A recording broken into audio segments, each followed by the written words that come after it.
Hey guys, welcome to my messy sewing table.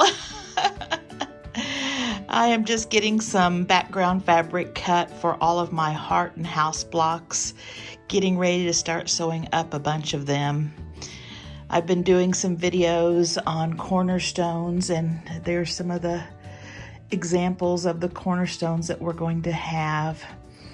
I've also finished sewing up all the heart in a heart blocks. So I've got all 6 of those done. And I've got 2 of the house in the heart blocks done. And so I'm going to be working on getting more of those house in the heart blocks today. But before I do, I have noticed that my sewing machine has been making just a little bit more noise than usual. And when I hear that noise, I know it's time for me to clean out underneath my presser foot.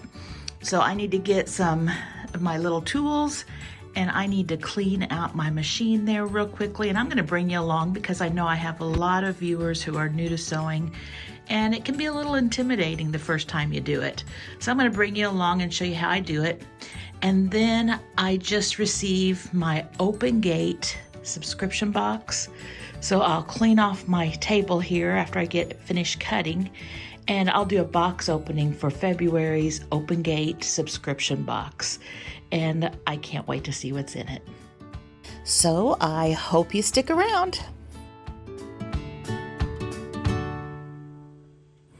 Hi guys, I am getting ready to clean the lint out of underneath my plate here, and I thought I would bring you along because I know I have a lot of new sewers who may have a new machine, and maybe they're just a little intimidated by opening up their machine because they think, oh, that requires a screwdriver and some screws and I'm not mechanically inclined. This is something that I need to do quite often since I use my sewing machine a lot, and because you have thread and fabric going through here, you get a lot of lint buildup underneath here, under your feed dogs, and in this area of your sewing machine. So what we're going to do is I'm going to go in and just clean that lint out. And it's something I need to do at least once a month, and depending on what kind of fabrics and how much sewing I'm doing determines how often I need to clean this out. And usually I can tell that I need to clean it out because my machine will make a little bit louder noise, and I can tell that there's something probably in there that's causing it to do that, and that's usually just a little bit of lint and things like that. So let me show you how I clean out my machine. Now, first of all, you can purchase brushes and cloths that clean out your sewing machine. And this is one by It's So Emma. Fat Quarter Shop sells these. And it has the brushes and a cloth, and you can see mine are well used. These are still available. This one I believe I got in a Sew Sampler box many years ago. And so I will probably be using some of these. Also, I sometimes use Q-tips with a little bit of sewing machine oil on them if I want to get some stuff that's not coming out very easily. And again, just something that will go down in there and pick up gently those pieces of lint or threads. Sometimes I need to use a tweezers. If there's a thread down there that I can't reach and it's not wanting to come up, I can reach down with the tweezers. If I don't have my brushes, I can also just use a paintbrush, a cheap paintbrush. Even a makeup brush would work. And then here is the Singer oil that I'm going to use if I have to use my Q-tips. And my machine doesn't require oiling. It is a computerized machine, but I will probably put a little bit of oil on some of the things with a Q-tip just to make sure everything's running smoothly. If you have an industrial machine or another kind of machine, you may have to oil yours as you use it. This one doesn't require it. Mine is a Juki. It is HZL G210, and I purchased it many years ago. It's well over 10 years old, and it is still doing a great job. I really like it. It has a deep throat so that I can get larger things underneath it. Like when I was first machine quilting, I didn't have my long arm, and so I could put quilts underneath here as I pushed them through and machine quilted on my regular sewing machine. It also has lots of stitches that are kind of fancy stitches, and just a nice solid machine. It's not a high dollar machine. It probably costs between $700 and $1,000. I know that there's many well over $1,000, but this one has done its job, and I'm very pleased with it. There are a few things that have worn out over the years, and I probably could take it to a Juki service person and have my thread cutter fixed. I had taken it in for something at one point, and the person that was working on it did not know how to fix.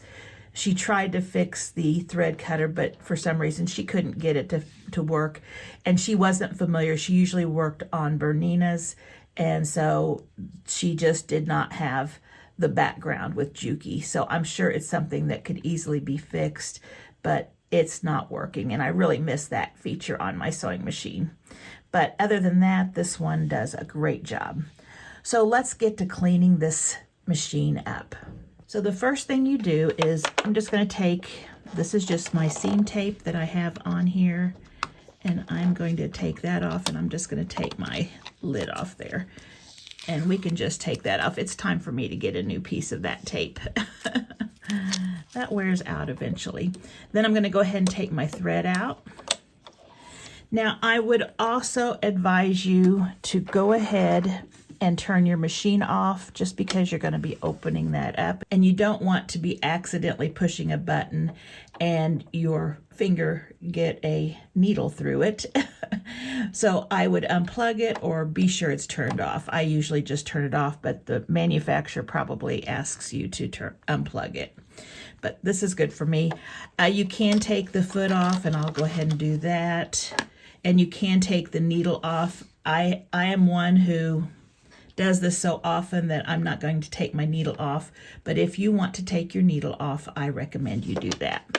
So then we start using our screwdriver, and we just unscrew our 2 little screws that are in here.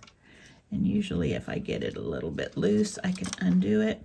And normally, let's see if I have it here, I have a little magnet that I can stick these on. And this bowl right here is magnetic, and I'll just stick my screw in there. That way I won't lose it. You don't want to lose those. I'm sure you can purchase them, but that would just be a hassle. So we're taking this other one out.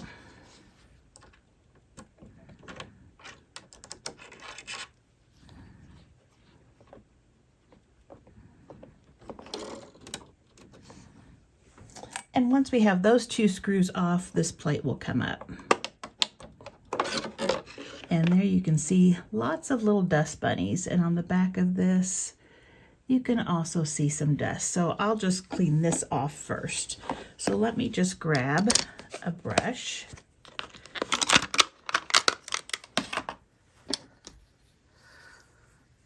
And there's just lots of lint and dust on here. And that will just kind of stick to my brush. And I'm just going to kind of pull some of that dust out of those little furry things right there. And check over here. And you can kind of inspect your plate too while you're doing that. This one's getting quite old. And I know that I have used a fingernail file. When I was machine quilting, I was having my thread break on me quite often until I realized I had a little notch on my plate right here.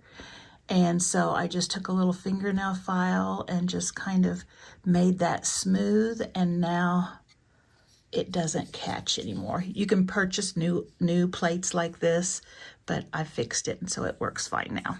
And so that one looks good. So we'll set that aside. Let me zoom you back in. So here is what we are dealing with. And you can see lots of dust. So I think the first thing I am going to do is take this right here out, and this just comes out. This is where your bobbin rests, and as you can see, there is lint in there, and there's lint over here. So let's get that out too.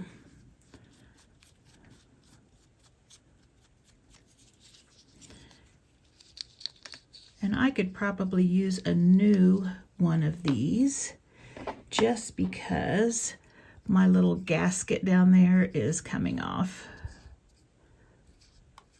But it still works for me, and I haven't noticed any problems with it. So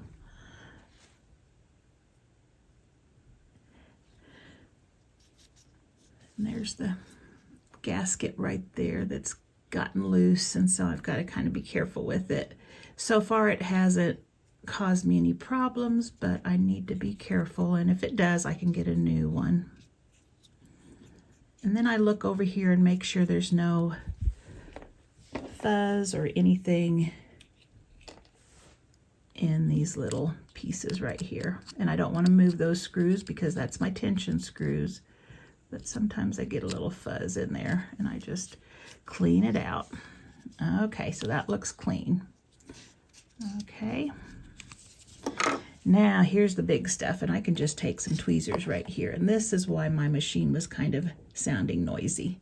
So there's a big piece right there, and I just cleaned this out not too long ago, but I am using it all the time right now. I'm doing a lot of sewing, and so it is just filling up.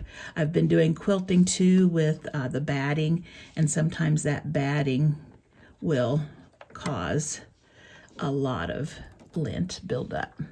Okay, so I'm just grabbing the big stuff right here. Okay, so now I'm going to take, and I think I'm just going to take this paintbrush right here. I kind of like this guy. And I am just going to go around, and there's some more. And just get that all cleaned up. And normally if I didn't have a camera, my head would be right down in there looking to see what all is in there and getting it really well. Now there are a few little fuzzy pieces right here that need to stay on, and so I'm just being gentle over there. Right here.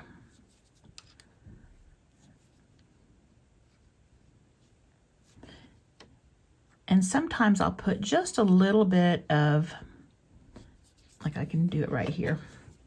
I can just put a little bit of oil on my finger, just a dot, and just kind of touch it with my brush, and that will help everything stick to it. And it also kind of gives it a little bit of oil down in there too. And so I'll just pull that off, and then I can clean over here and underneath in there. Lots of stuff coming up.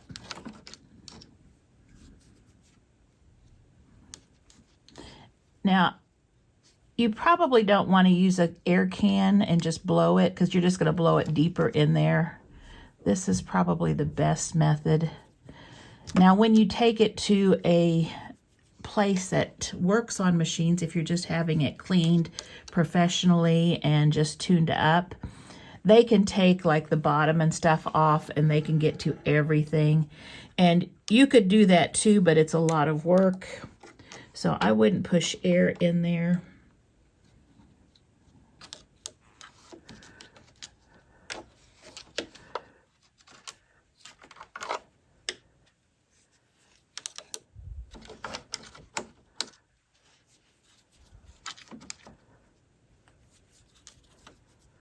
Now, one thing I need to look at, and I'm going to pull my thread away from there, is my feed dogs. And I'm going to zoom you up a little bit more.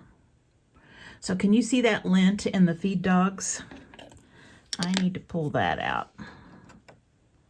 And so, let's see if I can get you to see that.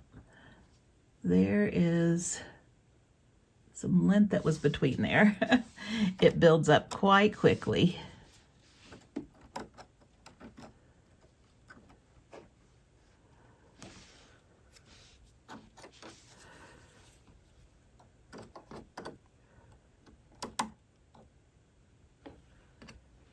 And you want those clean so your feed dogs can feed your fabric nice and easily.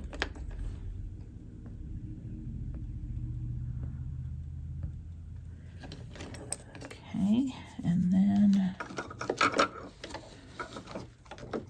and like I said, if I didn't have the camera here, I would have my head down there looking to see what all is in there. But I'm just going to do it like this so that I don't get in the way of what you're seeing.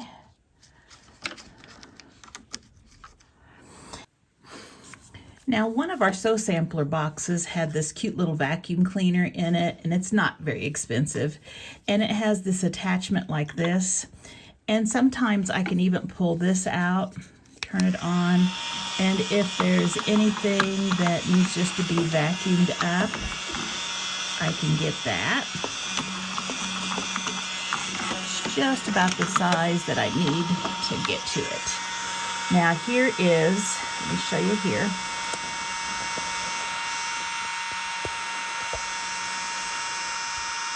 Here is all the lint that I have pulled out of my machine.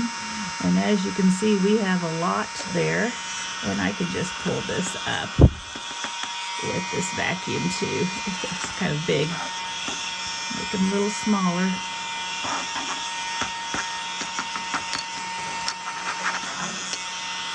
There we go.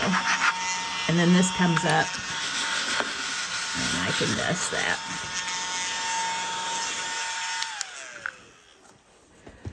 Okay, so it looks like I've got all of the dust out of there and the lint.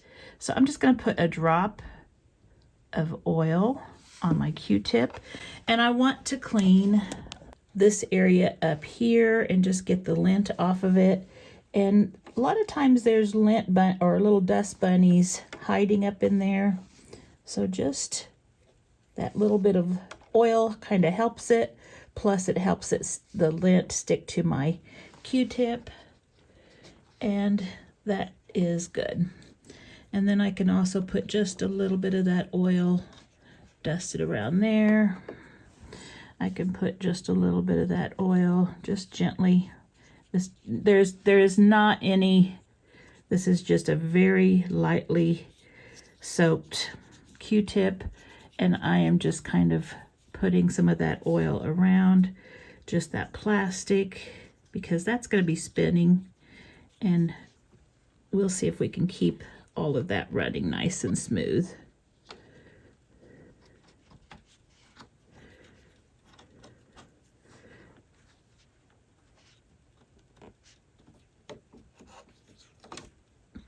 And we even got some bonus lint.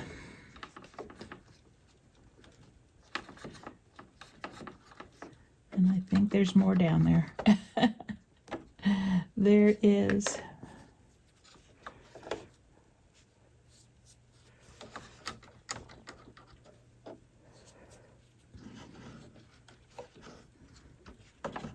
Okay, so now that we have it all cleaned out, we are ready to put it all back together. And the first thing that goes in is our bobbin holder. And on mine, this little bump right here with the little screwdrivers, that's going to be coming right up to this right here. So you just set it in there gently. You shouldn't have to force it. It should lay in there, and it should turn just a little bit. It should lay level.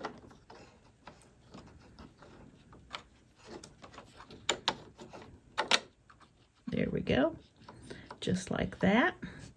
Then we're going to take our plate, and again, if it's clean, we're going to lay it back the way it came, and we're going to make sure it is flat. Now, right now, I can feel it being a little bit too tall, so I'm going to take and lift my needle up and down, and there it went flat. Sometimes it's just that it's not quite in there. So now that it's flat, I can put my screws back in.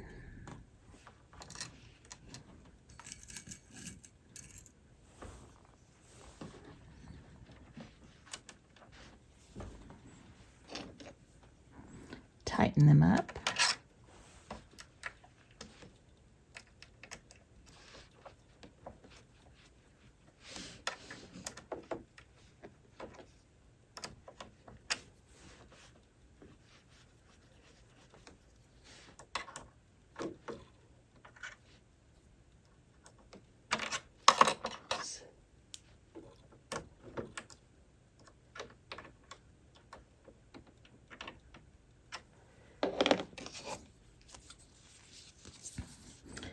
Drop my bobbin in.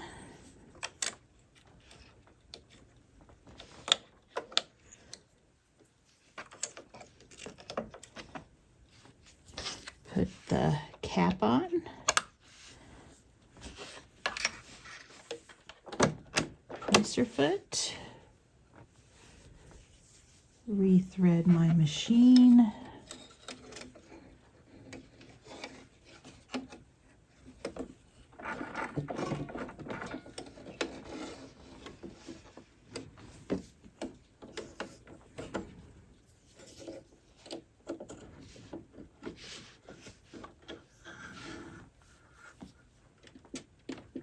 Turn my machine on.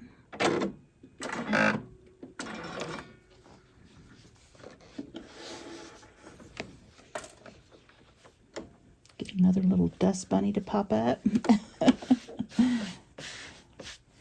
And it should be good to go. Let me make a stitch.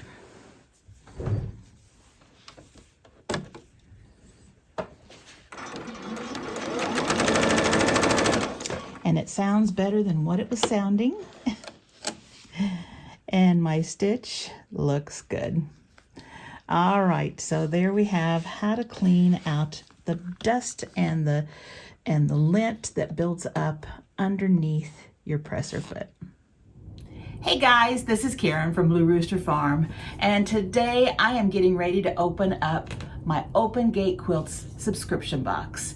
And this is for February, and I am excited to see what's in it. I always enjoy getting these. These come to me free from Monique, the owner of Open Gate Quilts, and I always appreciate all of her wonderful fabric, her patterns, and a few notions as well. So let's get this open and see what's in it. And it always comes in this nice big box. And when we open it, here's what it looks like. So you're getting a nice gift every month. And inside, we should have a little letter here, and here it is. You always get one of these. Oh, there's some pretty fabric in there. And it tells us what we have in the box. So it says Open Gate Quilt Box, February 2026. Project number 1, Come On Be Happy. Project number 2, set of 2 jar openers. Aurifil thread, we get a fat quarter, and then some add-ons. She usually includes add-ons in my box, and we'll see if she's done that this time. And then she talks about a class, and if you purchase this box, she will email you a Zoom link, and she will teach, let's see, is it the large project? Yes, she will have a little class on how to do the large project. So that is a fun one. And let's see, she's got some news here. New website launching with a subscriber page and all tutorials in one spot. And then America's 250th anniversary exclusive box on sale soon. Oh, so she's going to have a 250th anniversary box. And there's no information yet, but it will be information soon. More videos and more exclusives for subscribers. Exciting changes coming soon for the subscription boxes. So make sure to sign up for our newsletter to keep up with what's going on with all things Open Gate Quilts. And then she just says that we make every effort to make sure everything in this box is just fine, but if you have a problem, be sure to reach out. So let's just dig in and get started. We're gonna start with project number 1, and it's called Come On Be Happy.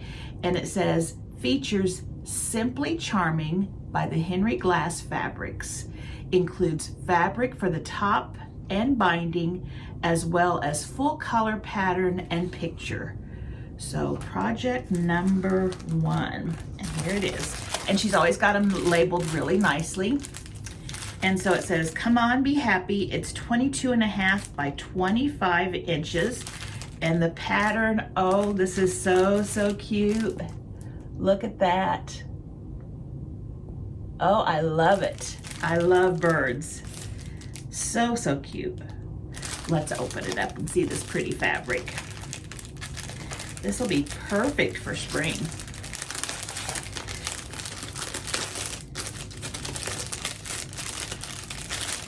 Okay, so first of all, let's see what we have there. Okay, we have our pattern.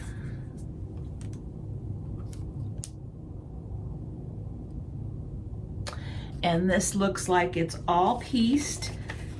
Doesn't look hard at all. She's got everything in color, pictures, diagrams. Okay, that's not a hard pattern to do at all, and it's not a real big one. Did I say it was 22 by 25? So that would be a really cute table topper or wall hanging, but I think I'd like it as a table topper. All right, here are the fabrics, and this is from the line of Henry Glass Fabrics, Simply Charming. Okay, so this one looks like it's kind of muted down earth tones, and I'm not sure how good my lighting is with my camera and my phone actually on this one. And this has kind of a look of stripes, but they're different sizes, and then there is a little pattern right on top. That's pretty. And then this is kind of a dusty green, and it has words on it that are crazy for you, life is something is the honey. We just have a small piece of this, so a lot of the words are cut off. Life is a flower of which it might be you are the honey. So that's pretty. It's got little flowers and things drawn on there. And this is Janet Nesbitt of Henry Glass. And then here is kind of a rusty brown, and it has kind of a woven look, and then there's little flowers on top. That's really pretty. Here's the same fabric in a dusty green.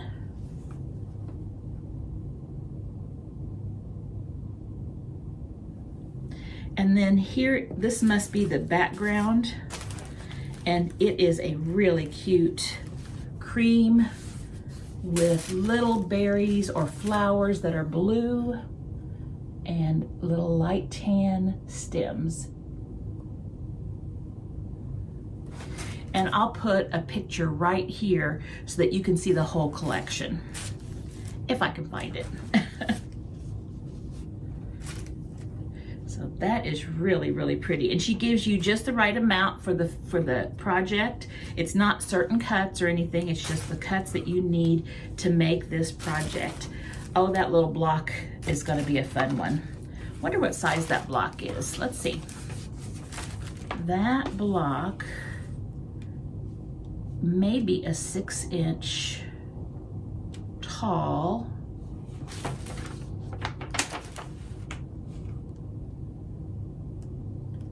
The bird block measures 8.5 inches by 6 inches. Isn't that cute? Oh, that's cute. All right, I'm gonna set this aside and I'll put it back later. Oh, and there was a little piece of black fabric with some, it looks like some maybe adhesive on it. And I wonder if that's for the eyes. They look like they might be little eyes for this, and maybe those are applique on. So that's little. I need to make sure I don't lose that.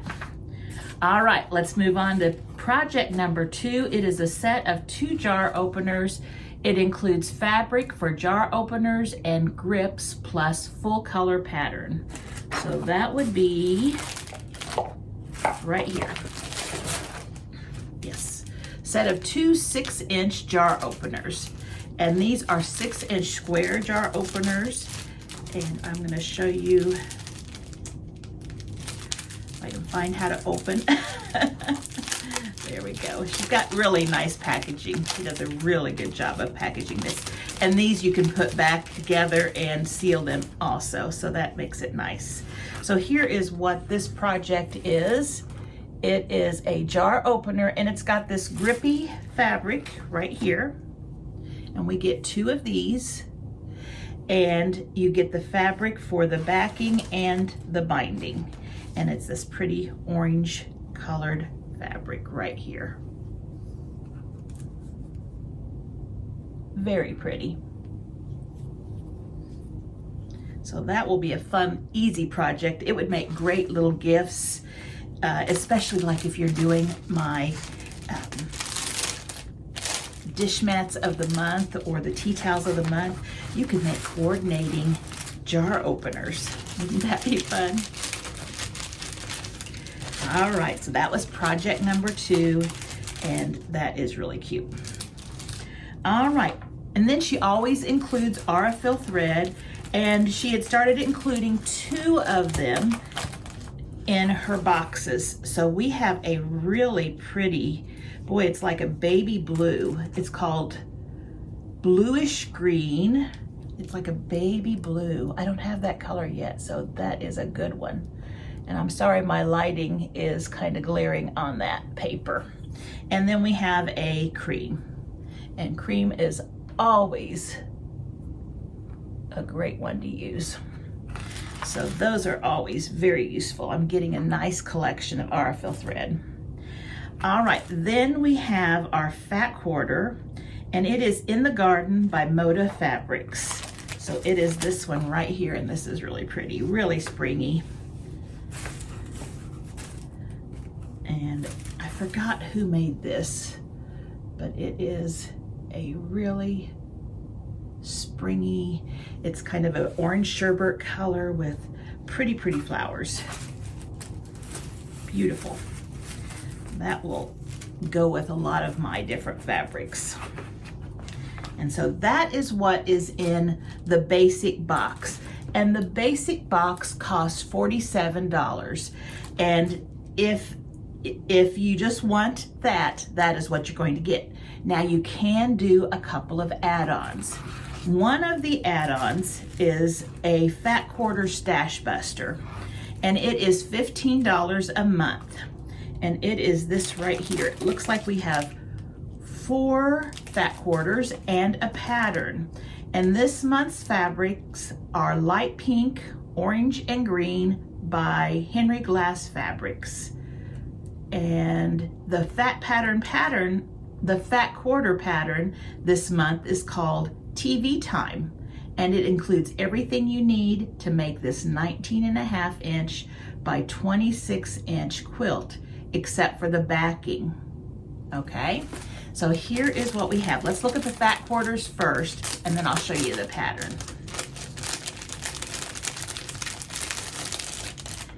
And I think these fabrics, yes, it's the same collection as what we had with the little birds. So you could certainly make your little birds pattern even bigger, or you could make more birds with this too if you didn't want to make the pattern that comes with it. So this is a pretty light dusty green plaid. And again, I'm sorry that my lighting is not that great. And here is kind of it's that brown, but it's just got a little rosy color to it, kind of pink, dusty pink. And it's just flowers with a little modelly look to it. Here is another plaid, but this one is in more of the brown. That's pretty.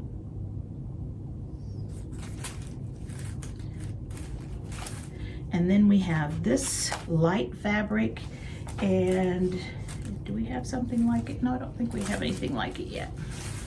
And it is this one right here. It's just little flowers all over a cream background. And I said cream, but it's really a light background.